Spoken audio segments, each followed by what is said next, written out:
Hello and welcome to Passion's Supernatural Podcast, the podcast where we discuss what we consider to be the best soap opera ever. Passions, back for another weekend discussing, can you guess it? I bet you did. Passions, the wonderful town of Harmony, the soap opera that lasted from 99 to '08.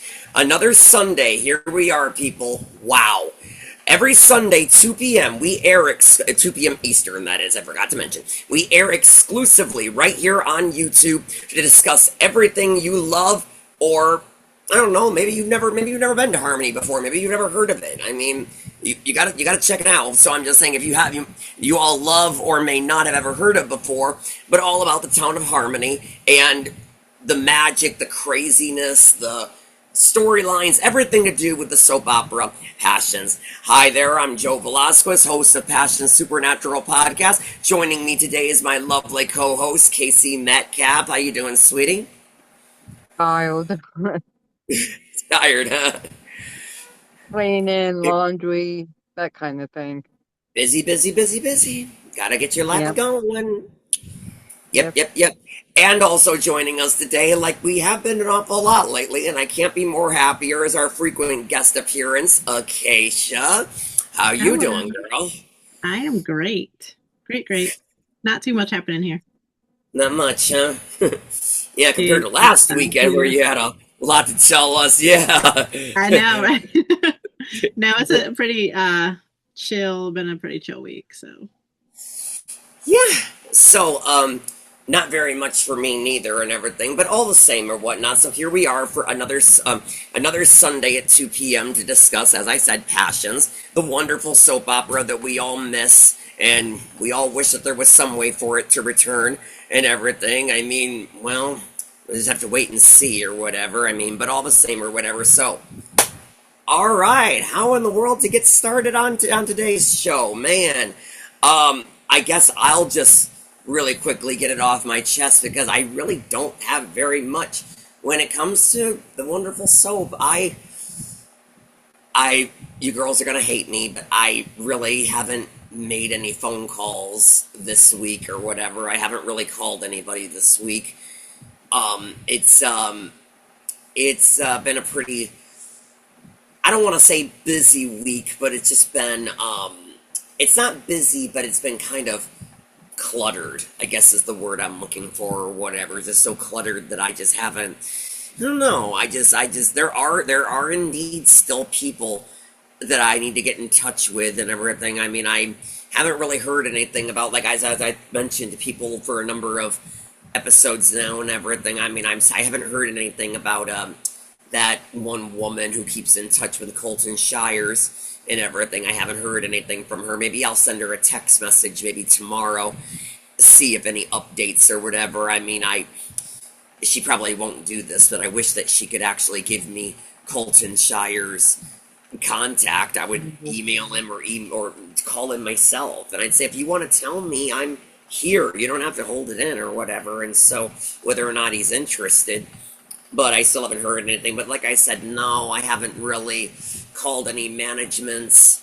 Haven't really done anything like that. So yeah, so nothing really on my part. I mean, Casey, you say that you've what? I mean, Emailed a couple people. I emailed Beth, the one that played Beth Kelly on there. McCarty. Kelly McCarty. I emailed her, no response. She haven't seen my message yet, looks like, so I don't know. On Mhm. Facebook, and I haven't got back with Eva yet. I will at So some point. Yeah. I'm surprised that her management hasn't gotten back to me. I mean, I sent an email to her management. They haven't got Eva's, and they haven't gotten back to me with yes or no. So I think you would hear something from her. So, oh, Yeah. before we go on to you, Acacia, I'll just say this really quickly.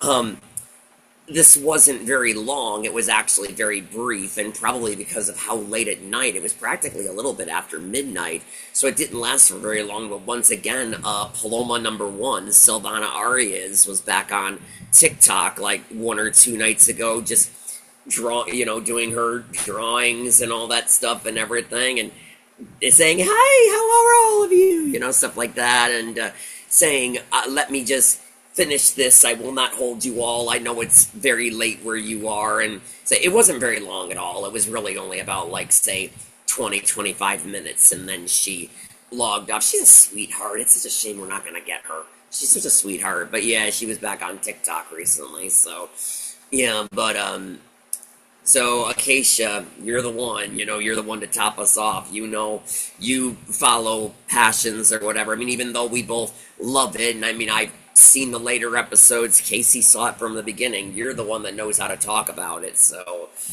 hit us off here, girl. Oh my gosh, it's so crazy because I actually have not watched any Passions this week. So Bad girl, bad girl, bad girl. no, I have not watched any Passions.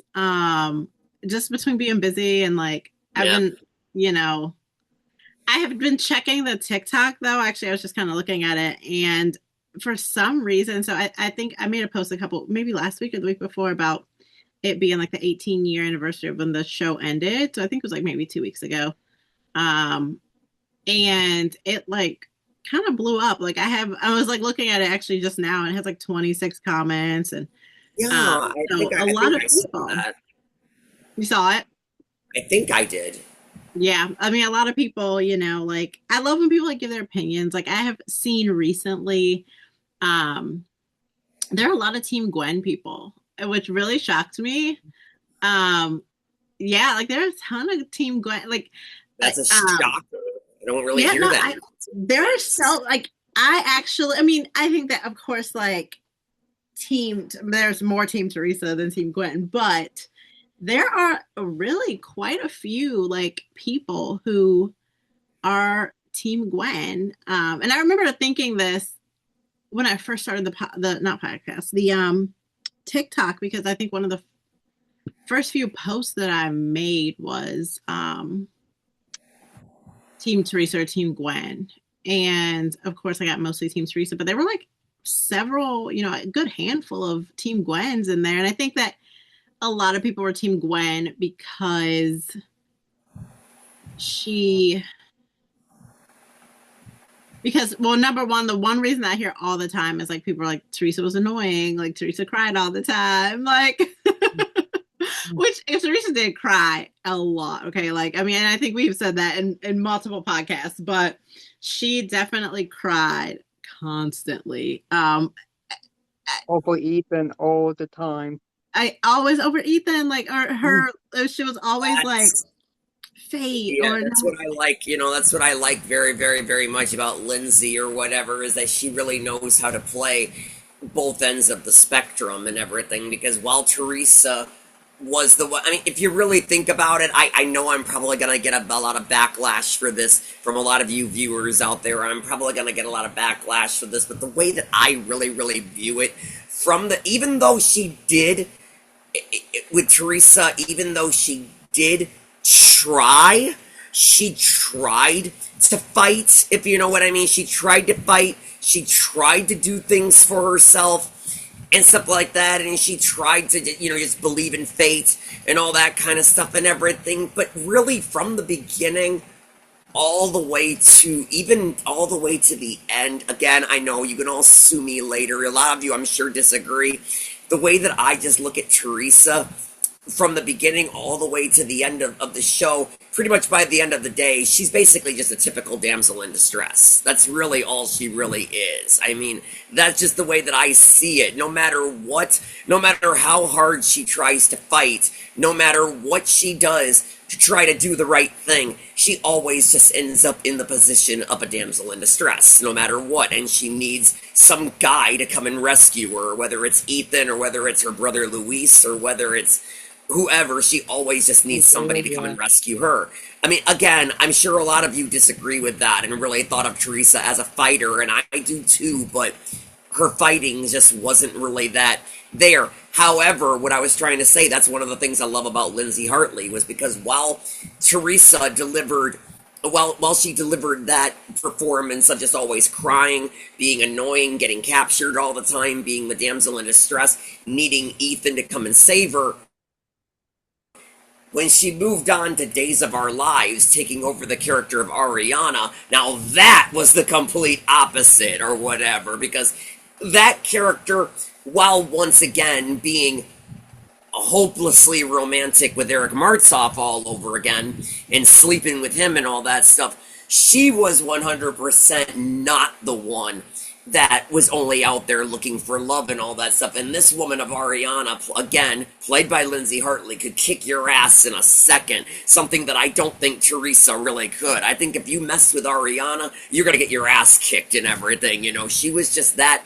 kind of woman. And that's why I've always said, going back to what I've talked about in the past, that's why I've always said that I always, again, Passions and Days, I've always felt that they were counterparts to each other. They had their own counterparts with each other. But I've always said over and over and over again, while Brady and Ariana may be played by Eric Martzoff and Lindsay Hartley, they are not Ethan and Teresa. 100%, they are not Ethan and Teresa's counterparts in, like, no way. No way whatsoever. Because again, Ariana is the complete opposite of Teresa. I'm not saying that Teresa's a bad character, because she's not. I love Teresa. I prefer her over Gwen. I'm just saying that, when you compare these two characters that Lindsay Hartley has played, Ariana is the kick-ass, fighter and all that stuff, whereas Ariana, cry me a river, damsel in distress. Oh, Ethan, all the time. So that's why I You love mean Lindsay Hartley, is Teresa? that she's able to play both sides of the spectrum so well. Did you mean Teresa? You say Aldwin. He's a Well, yeah, Ariana, because that's who Lindsay Hartley went on to play, Ariana. yeah. Yeah. Yeah, Ariana and You Teresa. Yeah. Yeah. Teresa, I see. I don't think that Teresa was like a damsel in distress. I think that, yes, there were some parts of the show where she was a damsel in distress. And I think she played up to being like, I think that she did anything she could to get Ethan's attention. So, like, that meant like playing dumber than she was, or playing like I think about, and this is almost like, I had to take a break from watching the show when this happened, because I was just like, my secondhand embarrassment was just like off the charts. But it was after Gwen stabbed her in the back. We talked about that last week with the baby. Yeah. And Gwen stabbed her in the back, and she was in a wheelchair for for probably months on the show. And she realizes that she can feel her legs, she can walk again. But like, Ethan had been like living with, basically staying with her, like helping her take care of Jane. Like, she got this very family feel from him, because Gwen, I think, was like in a mental institution or something like that, and Right. jail I've maybe, or seen a something. number of snippets of Gwen in the straitjacket in the mental hospital, but I never knew why. I just remember Yeah, her like she being was, there, and and maybe I at just some remember, point. I just remember her being there and saying, like, "This is where Gwen needs to be." I wonder what she did. Yeah, like, so she spent a lot of time like out of the, kind of like doing whatever in jail or the mental hospital Mm. or wherever. And Teresa realizes that she can like feel her legs or whatever, and she can walk, and she did something. And I remember thinking, oh my God, this is so embarrassing, like, stop. She was like showering or something like that, and Ethan was like helping her, like he thought that she couldn't walk, so he would like lift her and put her in the shower. And she like fell, like pretended to fall or something, so he would like come in while she was like naked. Like, Teresa always did these things where she was taking off her clothes, and I was like, oh my God, Teresa, like, stop. I mean, obviously you're super hot, but stop Yeah. just like getting naked all the time for Ethan. Like, ugh.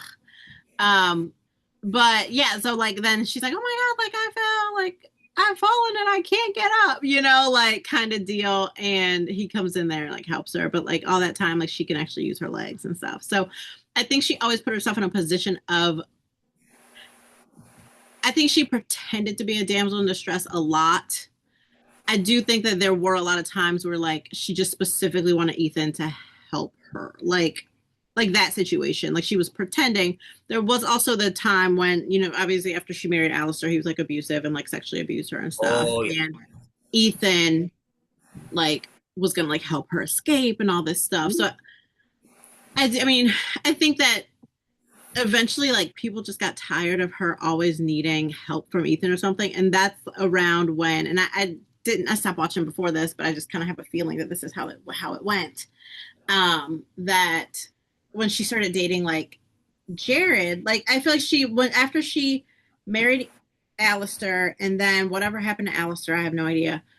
And she took over Crane Industries. And I just remember thinking, oh my gosh, she's such a badass. Like, finally, we get tough Teresa, who's a businesswoman and smart. I And remember I did not watch any of the storylines of when she was married to Alistair. I just know what you're talking about. I never watched it, but I do remember because Alistair was in a coma and Teresa was, like you said, the big businesswoman and everything. She was still his wife, even though he was in a coma. I remember that was the not Return to Harmony, but Return to the Show of Miguel, because Jesse Metcalf had let the show, and it was Teresa as the I don't know, the Alistair was the king, she was the queen of the Korean Empire, and all that stuff and everything. And I never really understood how exactly this worked. I don't know.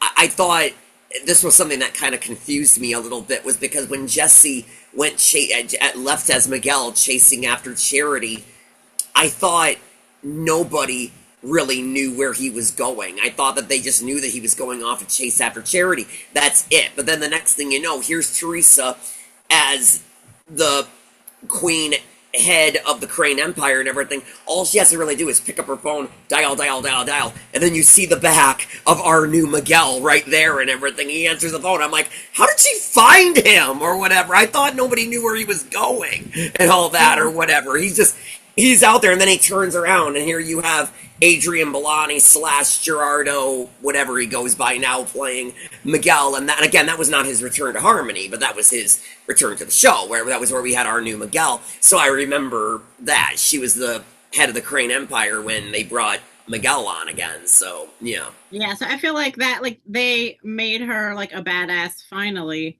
But I also don't think that, like, I think that she was a schemer. And I feel like I said, I think that she put herself in a lot of damsel in distress situations where she wasn't actually in distress. She just wanted Ethan's attention. And so, and I guess in some sense it's smart. In some sense it's not, like catering to the male gaze, but whatever. Like we do it occasionally. Like, I mean, if you ask me, I don't know what you two ladies would think or whatever, but if you ask me, once again, I'm Team Teresa, not Team Gwen one bit. I'm totally Team Teresa. But I'm just saying. Same. Yeah, of course. Yeah. If you ask me, though, I really don't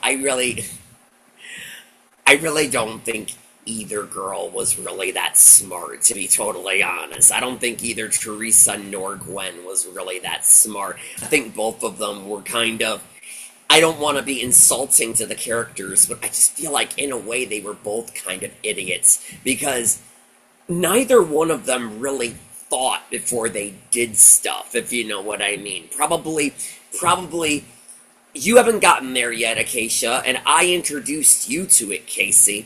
The biggest one around the time that I was watching that is, which again, I said this before, I started watching maybe like, I don't know, I think it might have been maybe around the ending of season 7, whatever season it was where Kay ended up marrying Fox, and then Miguel went through all of that trouble trying to prove that Fox was not sick so that Kay would divorce him and go be with him and all that kind of stuff. Whatever season that was, I think that might have been the ending of season 7. I really can't remember. But all the way to the direct TV time, and then it ended. The biggest one that I can really think of, at least as far as Teresa goes, is once again, she really just thought it was a great idea, but in factuality, it was like the dumbest idea that any human being could possibly, well, any human being from Harmony, that is, could possibly think of. It just made her look stupid. It just made her look desperate, which I guess kind of in a way Teresa is. She is desperate. But still, this is the bad kind of desperate, and just one-way ticket to her death. is basically when, like I said, you haven't gotten there yet, Acacia. So whether you know what I'm talking about or not, I'm sorry to confuse you.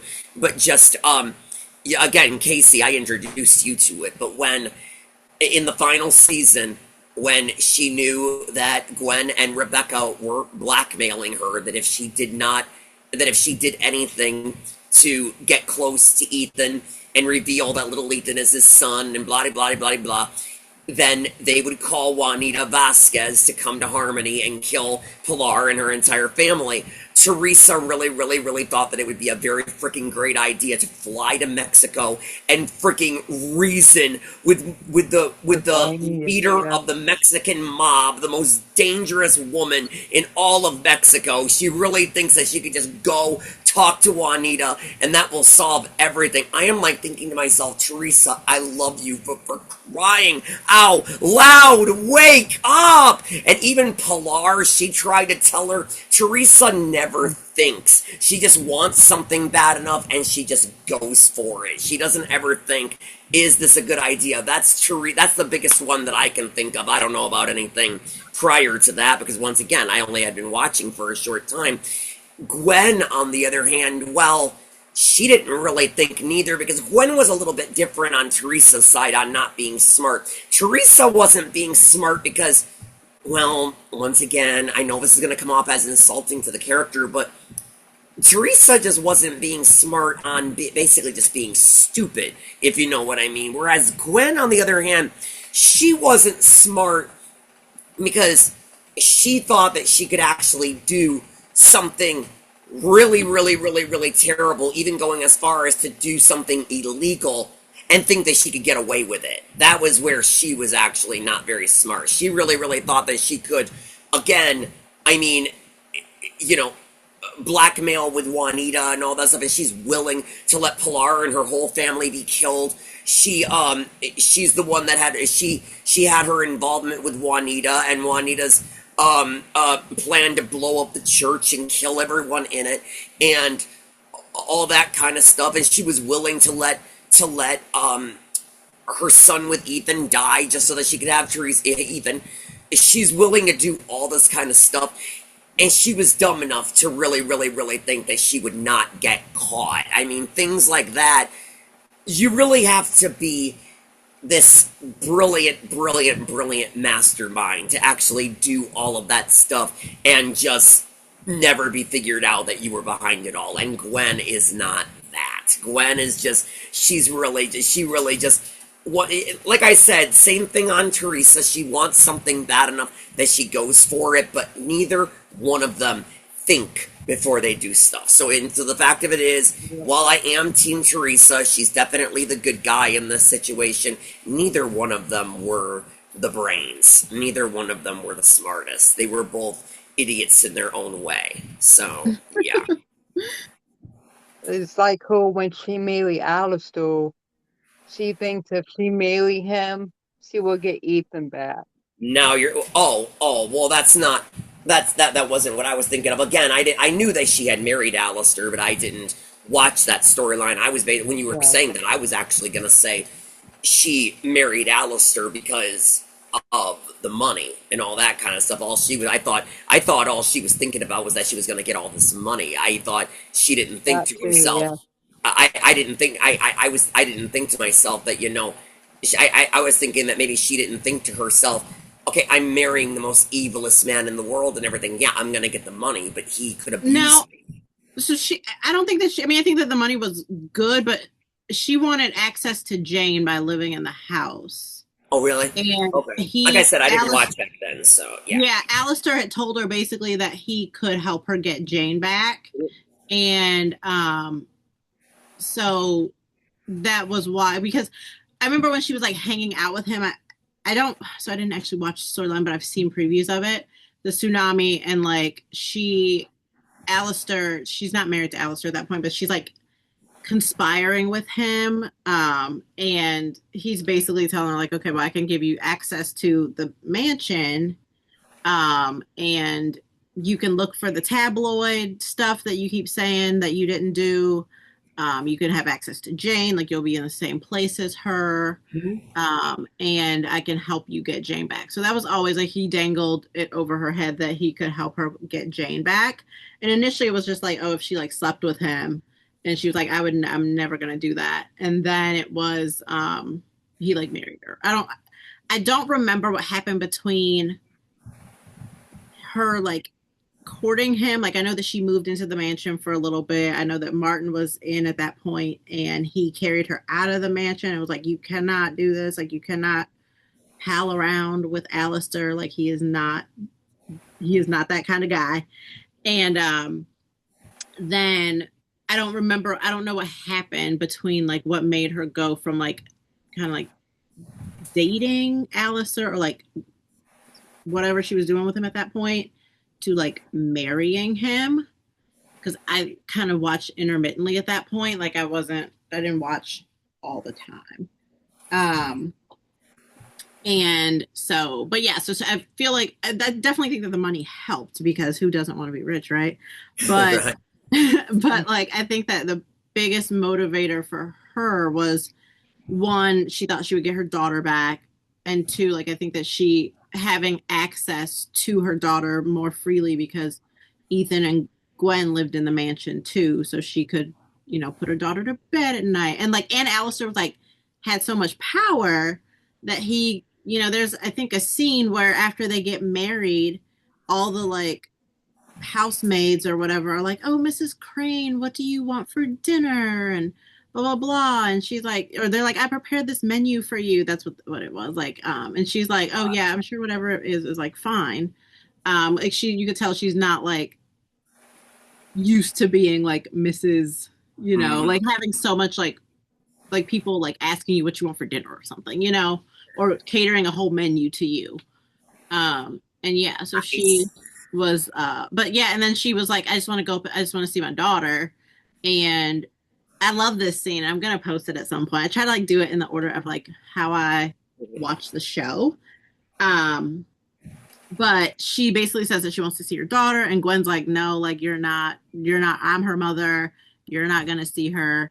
And Alistair says something, and it's such a funny scene, and I forget exactly what he says, but basically he's like tells Ethan and Gwen that they are like freeloaders and that he can kick them out at any point in time, and so don't go against him basically. I just, I mean, I've said this before. I'm gonna say it again or whatever. I'm sure you girls would probably, you women would probably agree with me on this one, but I just wonder to myself, still very, very, very, very much in my head, why would any woman want to marry Alistair Crane? I'm not saying that, because he's abusive. I'm not saying, I mean, he's got the money, and like you said, Acacia, who doesn't want to be rich? I'm not talking about that. I'm talking about, it just seems like every woman that either marries Alistair Crane or dates Alistair Crane or has sex with Alistair Crane, he is like so much older than all of them. It's sickening.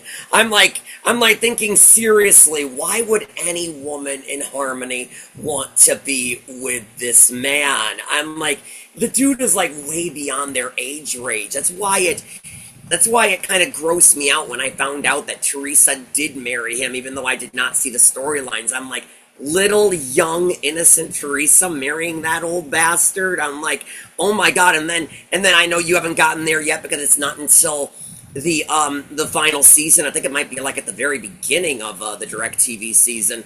I'll never forget it. I remember it happened in I remember seeing it in the on the Next Passions, in after the show was after an episode on the Next Passions. I remember seeing this and I was like, oh god, I gotta see this. I'll never forget or whatever, where Esme, again, you haven't met Esme yet. You'll meet Esme when you meet Fancy because they're best friends. But she's somebody else that might be a little bit difficult for us to get, Erin Cardillo.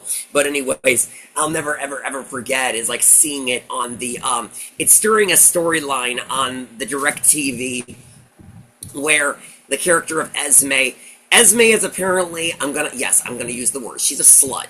She literally is a slut. She goes around and she basically dates all of these people that it seems like the show just kind of randomly hired because they're not main characters. They just appear for maybe 2 episodes just to freaking make out with Esme, and then they They disappear. get killed. Exactly. I was gonna say the main reason why they disappear is because all these characters end up getting killed. All of Esme's boyfriends end up getting killed, and it starts with Fox. Fox is the very, very first one. After Fox loses Kay, amazingly, I'll be honest with you, I loved Fox and Esme for how short it lasted. I thought they were incredibly cute together. I didn't like Fox and Kay, but Fox and Esme was actually a really, really cute thing. And from what Fancy basically says, Fox was the one man that Esme truly loved. Esme had been with many different men. She had been in bed with many different men, but she's never been in love before until Fox. And then, wouldn't you know it, Fox ends up getting shot, and that's the exit for Fox because Mark Cameron Weistrap decided not to go to DirecTV. But it started with Fox, and then Esme started getting with a whole bunch of other guys, and one by one by one by one, they all ended up dying, getting killed. And even Julian, she slept with Julian or whatever and stuff like that or whatever. And no, he didn't get killed, but he was attempted to He get got killed. I his, mean, yeah, he he got his got down thing there chopped cut off. off. Yep. Yep, exactly, Casey. Yep, he got his And down there cut off. But getting to my point is I'll never ever ever forget or whatever is during this after one episode on the next Passions, there's Esme and she's thinking to herself, if I go out with someone evil, they'll end up dead. And who could be more evil than Alistair Crane? And I'm like thinking to myself, oh God, this I gotta see. And before you know it, even young Esme is making out with Alistair and all that. I'm like, I know she doesn't really love him. She's just trying to get him killed. But But blah, just that she's got her lips all over him and everything. and And guess who shot him? well, actually, he didn't get shot. He got stabbed. Yeah, he got stabbed in Was the back. stabbed. Yeah, oh, well, a Yeah. knife flung at the back of in his back. Yeah, and unfortunately, no, he didn't get killed. He ended up getting wounded and spent the rest of the show after that Yeah. on the final set, which was the hospital. That his final set of Alistair Crane was in a hospital gown. That was how he spent the rest of the show after he got stabbed in the back. John Riley spent the rest of the show in a hospital gown in hospitals. That was the rest of his time on Passions. But I'm just thinking to myself like that and everything, and it just makes me sick of why any of these. I'm not. I mean, you two might be more familiar with this character. I don't know who this character was. Again, I wasn't watching back in these days. I just remember her appearing on screen and stuff like that. The character of Catherine. I Oh, I yeah, I was watching when Yeah. Catherine came on. I don't know That's who Catherine is. I have no idea. Sheldon's mom. Sharon's mom, yeah. Oh, was she? Oh, okay. Um, Because I know that apparently Catherine was married to Alistair, apparently, because I remember the episode where they finally decided to actually show the character of Alistair and have him not just be a voice and his body sitting at the desk. When they finally show him, he actually says to her, it's about time you came back to your loving husband, like that. So Catherine was obviously married to Alistair, and I'm like thinking she's young too, and I'm like, it just seems like all these young women decide to marry or go out with Alistair, and it's gross. He's so old. You know what? I'm not even gonna lie. If an old man who was rich wanted to date me or whatever, I'm gonna do it because Yeah, like I money is. also thought I also thought the same thing. It was even grosser. It was even grosser. Only for Esme. I can't say for anybody else, but only for Esme was when Esme several times dated and had sex with Julian. Julian was another one. Julian may not be as old as Alistair, but he's still old. And just seeing those two fool around with each other, it made me want to vomit. Oh my God. I mean, So that's what I always felt like was so weird with the little Ethan storyline and how like we thought that little Ethan belonged to Julian for so Julian long. for a time. Yeah, because like it was just again, and I know I've said this several times on this podcast, but like it was just so gross that like it wasn't even like the her like having sex with him. Like people have sex with older men all the time, whatever their motivation is. Yeah, You know. my ex sister in law is married to somebody old enough to be her grandmother. So I mean grandfather. So Yeah, yeah, like I mean, you know, hey, it's people sick. love It who makes me they sick every time I watch it. love, but I think that the way that everything happened with Julian and Teresa and like her being so drunk and like waking up like naked in bed with him, like it just felt very like I said, I've said this before, felt very gross to me, like beyond just like ew, he's old, ew, he's she was drunk, like blackout drunk, and she had sex with him, which Hmm. seemingly probably didn't even really happen. But yeah, so I always felt like that was weird. Julian, I mean, I think that they wanted these female characters like the Crane men, so like Julie and Alistair were like a ticket to wealth and power. Hmm. And so, you know, who doesn't want to be rich? Who doesn't want to be powerful? So, and I feel like Teresa's marrying Alistair specifically was like he was making these promises for what he could do for me. I would do anything for my kids. So if I have to marry some like 80-year-old Sweet. man, you know, like because Ow. I lost my kid and the only way that I can get my kid back is being with this old ass person, I'm going to do it because I would do anything for them. So That's so I sweet of you. think You're a good it's, mom. I try. You know, I think that I understood why Teresa did the things that she did Sure. for like her kid, like the stuff that she did for her kids specifically, like the stuff that she did to try to get Ethan back.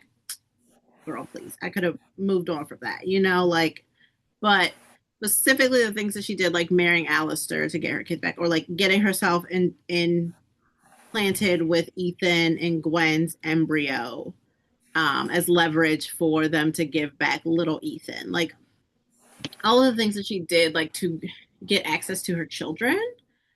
I totally understood, and I would do that Sure. and more, you know. So those things, yeah. But I mean, I definitely don't think, you know. I guess it worked out for her in the end. She got some crane power, and then she ended up, you know, with Ethan. But Um, yeah, I'll be honest with you. It wasn't until much later of watching the show, which again, like I said, wasn't really long. I came in pretty late, but just it wasn't until later that I actually realized of how. Yeah. Again, it's a soap opera, but I'm just talking about the character of Teresa herself. Of me actually realizing of how many guys Teresa had actually been with, because I mean I knew obviously her focus was Ethan, and I remember when I started the show, Jared was just proposing to Teresa when I started the show, and I did not see this. I mean, it's kind of obvious with this one, if you know what I mean. This was kind of obvious. I never watched these storylines, but I do remember in the church during the direct TV season when everybody is in the church during the weddings, Teresa mentioning that she had dated Fox. That one was kind of obvious. I mean, Justin Hartley and all that stuff. That's how they met. So that was kind of obvious and everything. But I just never watched them together. But to find out that she also was with Alistair and Julian, I was like, dang, this girl's been around a lot more than I thought. I thought it was just, I knew about Ethan, I knew about Fox, and I knew about Jared, but adding those other guys on, I was like, dang, I had no idea I she would had been with so question many. if she actually like slept with Julian because I think they left that very ambiguous. And I think at the end of the show, I I feel like I've seen a clip where she says something to Gwen like, "Yeah, like we don't even know, like, or like Uh, I don't even know if I I slept might with not have slept you." with Julian, and then Gwen goes, or maybe you did, or something, I Yeah, mean, and so I feel like they left it very open and ambiguous that like she slept with Julian. So I'm just gonna choose to say she did not. I don't think that in the show she slept with Fox. Like I know that they like dated, they flirted, they went out, but I don't know, and I don't remember. I don't think I didn't watch all of that. So, like part time period, but actually I didn't watch any of that time period. But I was in a, like I said, I always mention this other podcast. I was in another podcast. They did a book club and we were talking about it.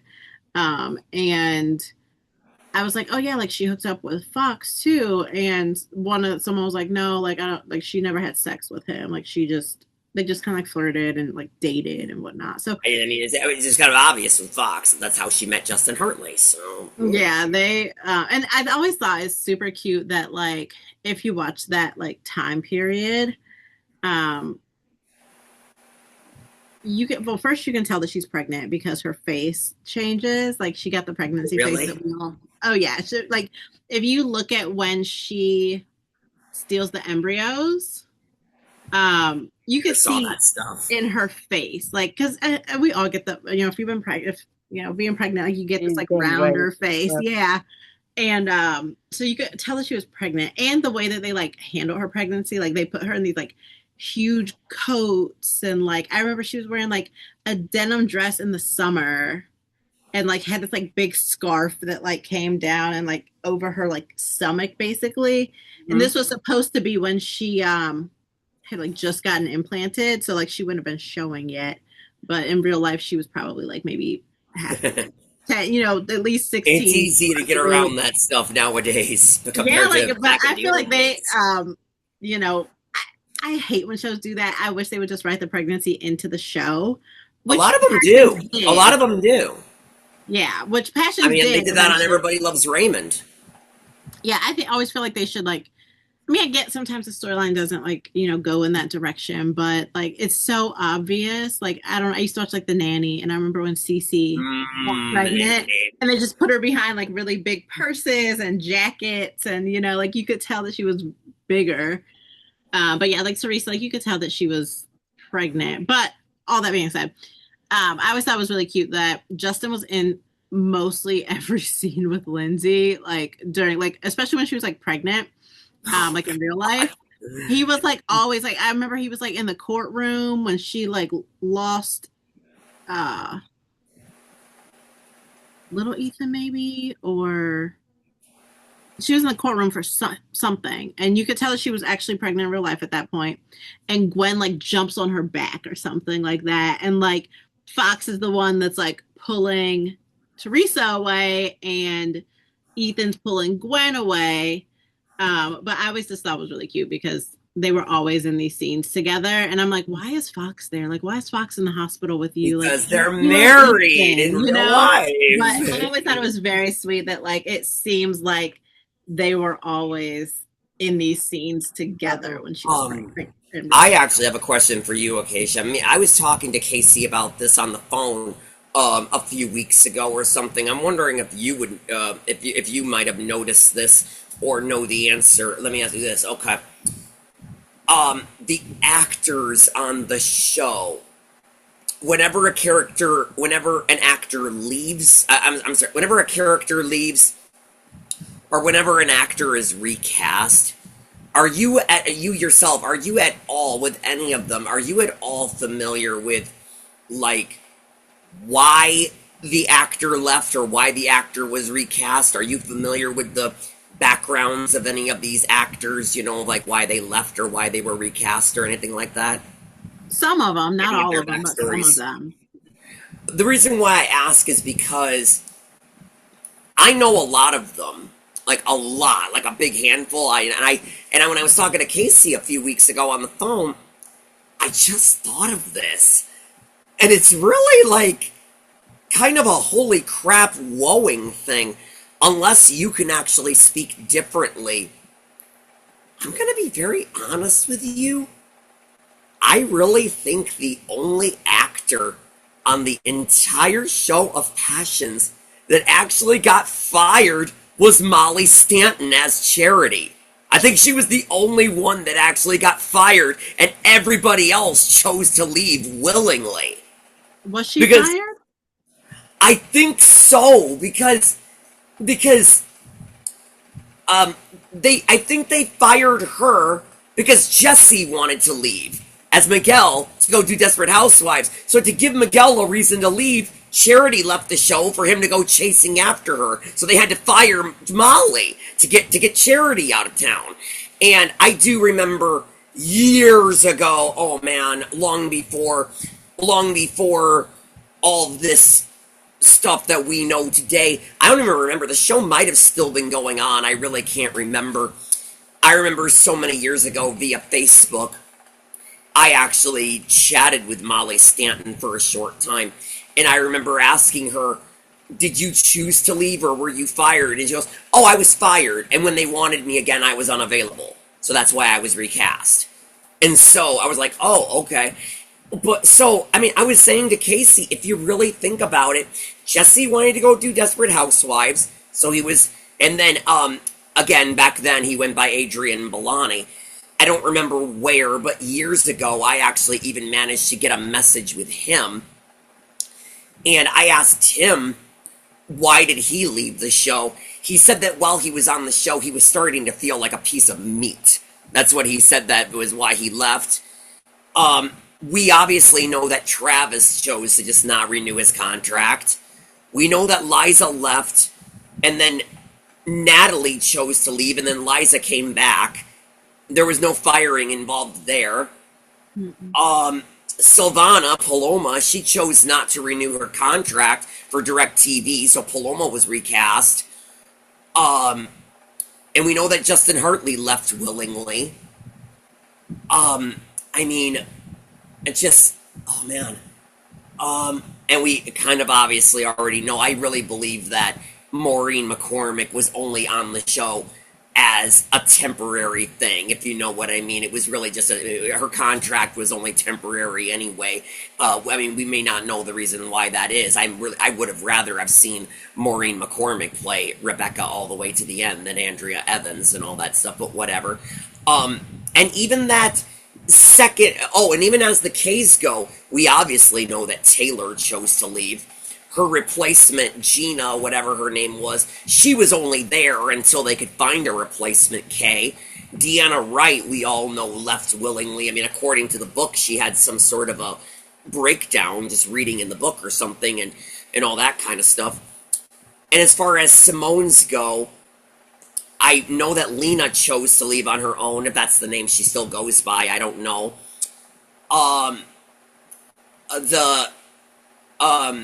Shoot, how can I forget her name? Casey, I'm always mentioning her name. The second Simone. Chrissy Ferris, thank you. From what I read in the book, she was the one that had to comfort Deanne when Deanne had a breakdown, according to the book. She chose to leave and everything. I mean, who else was there? I mean, God, who else was there?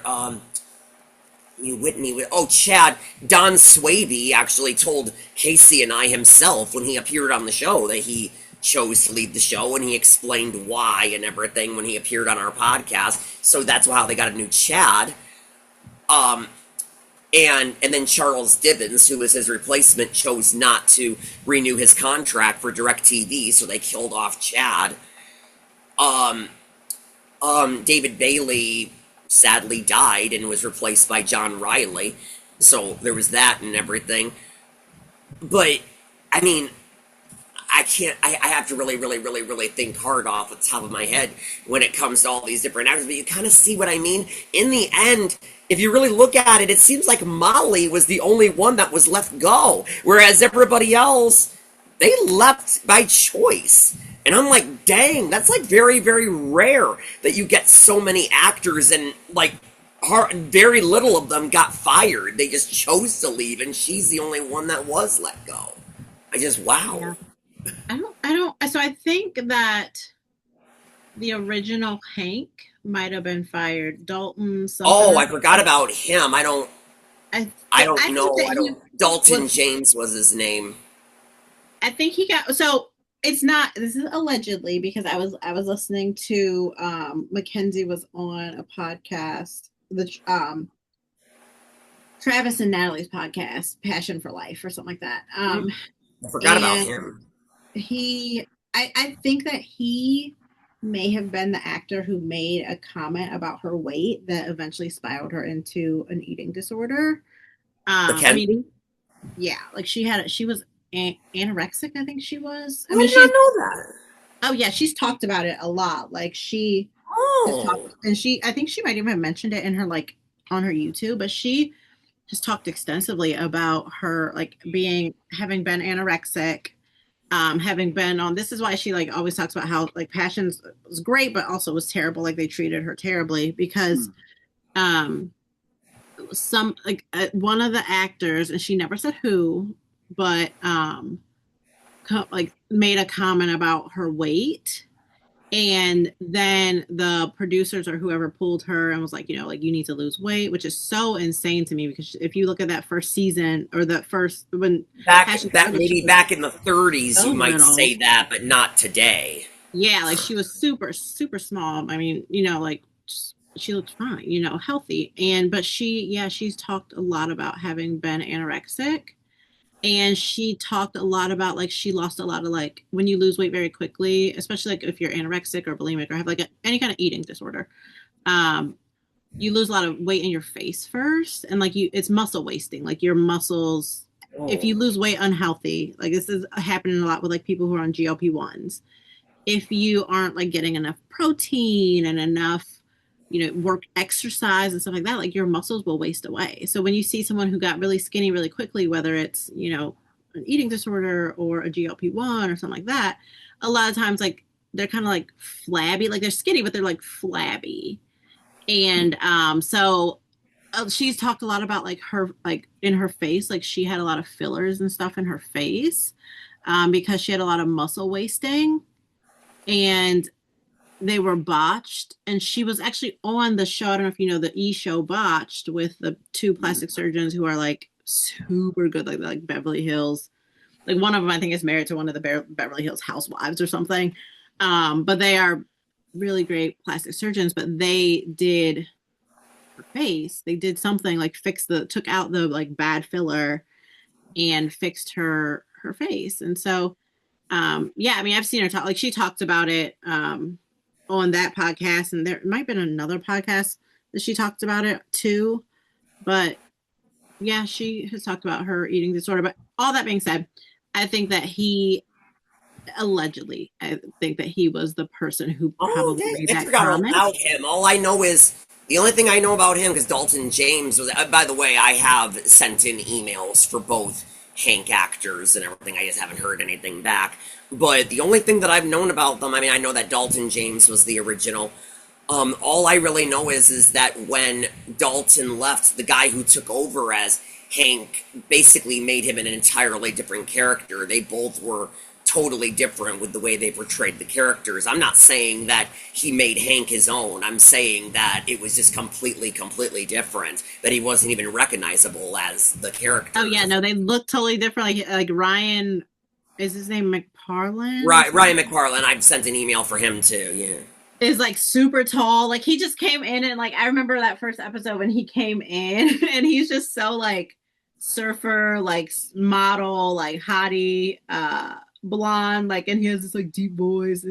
He's very like, I think like surfer dude, like the way that he talks and everything, and like when he comes in the show, and it's so different from how the original Hank was.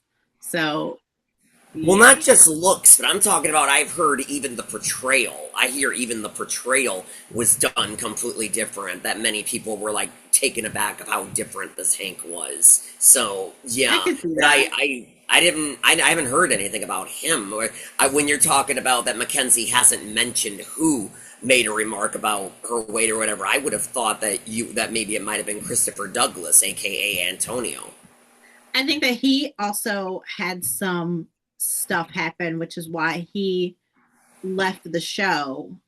And then they brought him back, I think, for continuity to like wrap everything up. They brought it. They basically the way I know this for a fact. They can say whatever they want or whatever. Like I said, I don't give a crap what anybody else says. I love it that Luis and Fancy ended up together, but I know the only reason why they brought him back at the end of the show was because they wanted Sheridan to have somebody. That's the only reason Yeah, why they did yeah. it. So they I brought he definitely was supposedly dead, and then he came back, and you find out that he was never dead at all. All these years, he was just held in a Crane mansion in Boston, held by Alistair and all that. And so That yeah. surprised When Alistair died, everybody. he was what's that?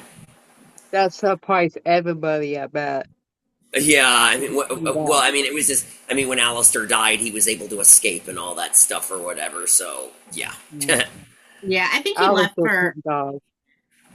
Sorry, what did you say? Alistair can't die. Yeah, I think Dead I said now because I mean they got all their with the exception of the voice when it was just the body. Alan Oppenheimer, their actual actor, Alistair's are dead. So he's kind of dead now. They can't really bring him back. yeah. Time to retire the character if the show ever comes back. Bring in a new evil Alistair. It's time to retire him. I think that what they would do is something like Alistair had like some love child or something, and he now runs. I don't know. I feel like that is how they would do because I feel like Alistair, all like everyone was always one of Alistair's kids. Like we get, Chad who finds out that Alistair is his dad, or Beth Kind who of makes finds me out. wonder who. It kind of makes me. I mean, again, I don't know all of the Passions family trees. I really, really, really, really don't. There's a number I know, but not all of them, and it really, really confuses me of how some are related to other. I wonder who it was that Alistair slept with that ended up making Chad, because Chad's black. So, Liz, Eve's oh, half sister or Yeah. full I know who sister. Liz is. I know who Liz is. I'm just not very familiar with the character, but I know Liz who is she is. evil too. She's Liz is another evil too. Yeah. villain. So she is. I don't know if she was like sexually assaulted by Alistair or if she like willingly had sex with him, but um, she's Chad's mom because. So you didn't watch from the beginning. So, but you probably know the No. storyline. You might like. Chad comes to from LA to Harmony because he's looking for his birth parents, and the whole time you're thinking like the way that they like at the beginning let it off was like Eve has this huge secret. She, was with Missing son. Julian and they have this secret love child, but she believes that that baby died at birth. And now we And know who that is. so We know who every that one time, is. yeah, so every time we, like at the beginning, it's like when Chad gets close to finding his parents, it's like you think it's Eve and them. Um, and then the horrible storyline with Whitney getting pregnant by Chad, but she's thinking it's her half brother. And so then she passes baby Miles off as Fox's baby. And I hated that storyline. Like, I hated that storyline so much because it was just so sad for Fox. Like, he really loved Whitney. He really wanted. I never saw any storyline of Whitney and Fox together, but just from the little snippets that I've seen on YouTube, I actually liked them together. I thought they were I kind of like. cute. I love them together. I thought that they were super cute. I love a swirl couple, probably because I'm in a swirl couple, Yeah, I But mean, what I was actually gonna say or whatever, because like you said, it seems like almost so much of the evil, not all, but so much of the evil is some sort of connection to Alistair.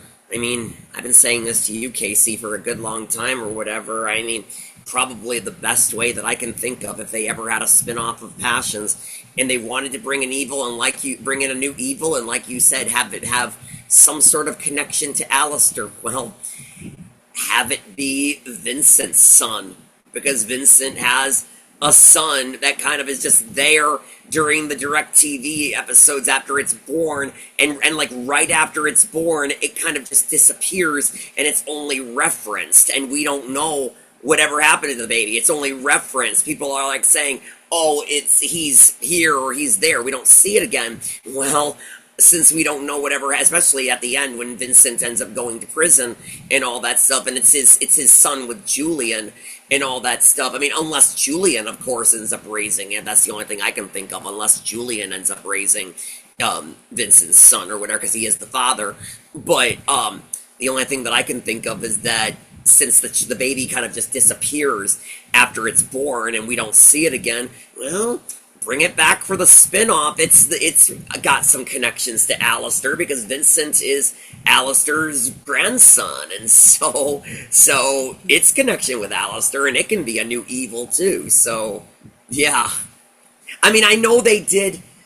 I mean, I can bet you almost anything that if that did happen, if they did do that, I can bet you almost. Well, actually, I take that back. Never mind. I was gonna say something about Julian, but I forgot. Ben Masters is dead, so they couldn't do that. What I was going to say is, if they did decide to make Vincent's son be the new evil for a new show, I could just imagine that Julian being the new head of the Crane Empire, he would do absolutely everything in his power to stop him from doing evil because Julian does mention in the very, very last episode as the show is ending. He specifically says, Father's dead, and with him the evil that drove his empire from now on, Crane Industries, will only do good.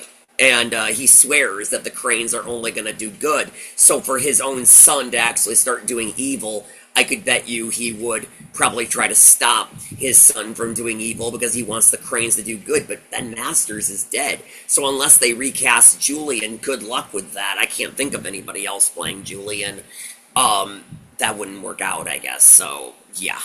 But like I said, you said that most of the evil is connected to Alistair. Well, so is that baby. So that could Yeah, work. a lot of he had a lot of children all over Harmony.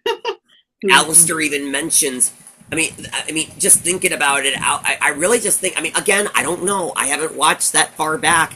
Just from thinking about it, the only evils that I can think of, you two can maybe correct me. You two can maybe correct me. The only evils that I can think of that had absolutely no connection to Alistair, at least from my knowing, was the character of Vicky, because she was Esme's niece, and Juanita, who did not know anything about Alistair, even though Casey and I both think it's shocking that Juanita and Alistair never met each other because they would have made a great team. But they're the only. They're. I mean, well, no. I mean, I guess Spike, even though he worked for Alistair, I mean, he had no relation to Alistair. He was just a worker of his, but Spike was yeah. evil. But so that's the only thing I can think of, unless you two girls can think of somebody else that was not related to Alistair. Because I remember when Alistair got to chat with Vicky in the hospital. It was Vicky's very, very first time actually speaking a line. Up until then, she was practically a mute, only whispering into Yeah. Esme's ear.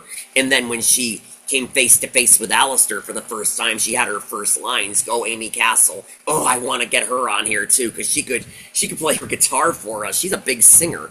But he actually mentioned that none of my children and none of my grandchildren have what you have. You're pure evil. You know, that's what he actually said about Vicky. It was like wow. So even Sheridan, yeah, I'm gonna say Sheridan was kind of, she was villainous, if you know what I mean. She's related to Alistair, so there you go. Yeah. It just runs in the Crane blood until the ending when Julian turns all that around. I hate that they made Sheridan. I know we have to end. I hate that they made Sheridan villainy because that is like it was just such a departure from who she was on all of like the whole show. She was not evil. Like she was so good. And then to make her evil in like the last season is so fucked up to me. But Like I said, I didn't mind it so much because I just loved Luis and Fancy together. That just I know it's an unpopular opinion, it but is. I did. It's a very unpopular opinion. But there are just like there are Team Gwens, there are Team Lancey. Is that what they call them? Lancey's. Few Luis of and them, but not as many as Shuisa's. yeah, they're not no, not nearly. I But just don't understand it. I mean, Fancy, I just find Fancy so much more beautiful than Sheridan. I mean, Sheridan definitely was a beauty, but I just found Emily Harper much, much, much more princess beautiful. I don't understand why people could just think of her as this not interesting character. She was great. I loved Fancy. So, again, once you get to the show, who knows? Maybe you'll change your mind, but I, it's I unpopular. I was still watching when Fancy came onto the show, like originally when it was airing. I'm not gonna lie to you. I don't know. I don't think that I will ever not be a Shawise fan because I just think it's really messed up how they changed Sheridan's character. Well, I Sheridan think was that's just. I just don't think that that's a not very likable. good attitude. That to just not be a Lancey fan just because they changed Sheridan. I don't like that No, I attitude. don't. I don't. I'm not. No, I'm always cheering for Shawise because I feel like that is how it Yeah, was supposed to so many be. is. And then, again, I've read that it changed because of the show ending so quickly, and Beth was gonna be revealed as Sheridan. Like Sheridan was I gonna be don't think I would revealed have liked that plot as twist. I'm Beth. sorry. I wouldn't have liked that because we went so many years and just out of nowhere for them at the last minute to have it be revealed that Beth was Sheridan and to really think that Luis would really just leave Fancy like that just because he finds out that that wasn't really Sheridan. That's out of character for Luis. Luis I do is think that that would have been a reach. I think that I feel there was, I think, Luis was just more. too Luis was too noble. He was too loyal. Luis never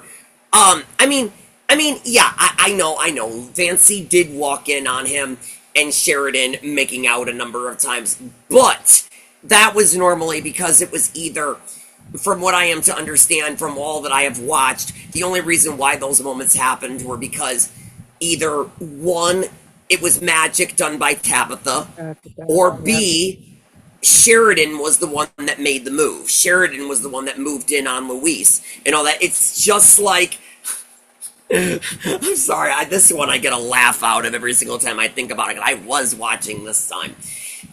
You haven't gotten there yet, but I don't know if you'll know what I'm talking about. I remember it so incredibly well.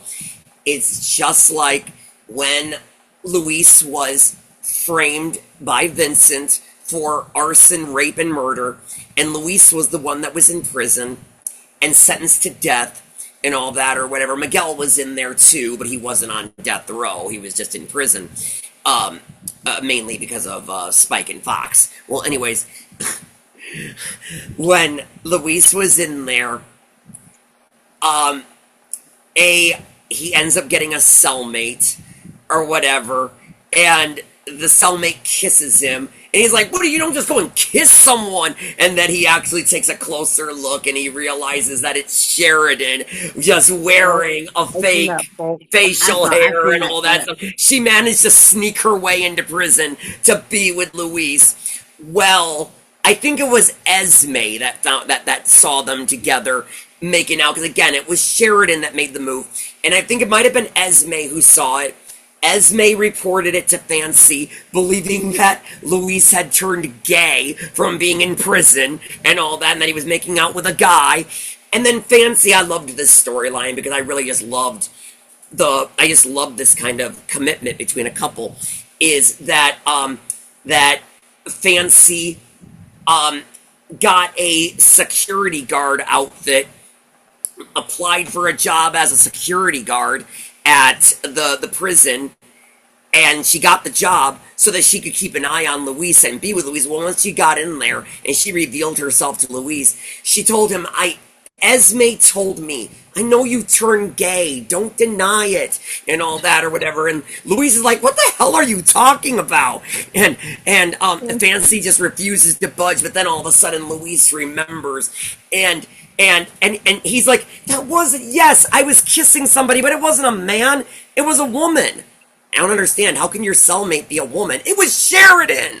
Sheridan. Yes, she put on this disguise, managed to sneak her way into prison, and snuck her way into my cell to be with me. Oh, Sheridan. It was Aunt Sheridan. Yes, it was Aunt Sheridan. Yes. What the hell were you doing kissing Aunt Sheridan? Or whatever. So, that's how so yeah, I know Luis did make out with Sheridan while with Fancy, but it was either magic or it was Sheridan making the first moves. Other than that, when Luis was with Sheridan, I mean, come on, you gotta remember, he was fighting Antonio for Sheridan. He was, I mean, if I remember correctly, I don't know for sure, didn't he also fight Chris for Sheridan? I mean, wasn't he aware of Chris and Sheridan being married, and didn't he fight Chris as well? I mean, you catch my drift or whatever. He was just too loyal and just too noble and stuff like that. I really just don't think that if in the end, if Sheridan was revealed to be Beth, it would just seem too out of character for Luis to just dump Fancy like that because he finds out that that had not been Sheridan this whole time. That would just be out of character for him. Luis was too noble, so, and loyal. So he wouldn't Yeah. do that to Sheridan. He wouldn't do that to Fancy. So that's just what I think we'll never know because that's not how the show ended. And boy, am I glad that it didn't go that way. So yeah. I mean, I'm not gonna lie. It would have been interesting to see Beth again because I do know about Kelly McCartney and stuff like that. And so, but anyways, you know what, everybody? We are out of time. We actually have made it through another episode. Yeah. We had some real stuff to talk about. If I do say so myself, I'm gonna need to take my inhaler. I was talking so much there. All right. So everybody, thank you everybody for tuning in today. We appreciate you all tuning in as we do every week. Please, I will just repeat this once again. Be sure to tune in next week because next week sorry. Next Sunday, 2 p.m. Eastern, we are going to have another celebrity guest appearance at last. Boy, is this coming along great. I tell you, it may take a while, as I say, but if we just keep going, we're going to get some actors. And now we have somebody. So please tune in next weekend and all that to watch us. And for all of you fans out there who love Passions as much as me, Casey, and Acacia do, if you would like to share your Passions times with us, please just give us a thumbs up, like and subscribe to our YouTube account, Passion Supernatural Podcast. Leave your name and a social media, whatever that you have, username and all that with whatever it is that you have, WhatsApp, Facebook, Instagram, whatever, and just leave it in the comment sections below. Me, Casey, or even Acacia, maybe if she sees it, we will reach out to you. We would love to have you on here.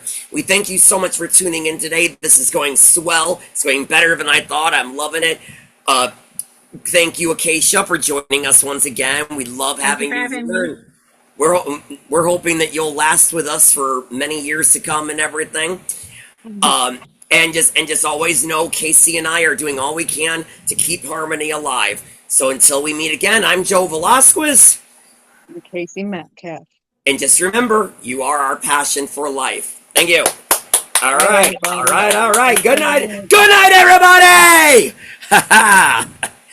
Good night.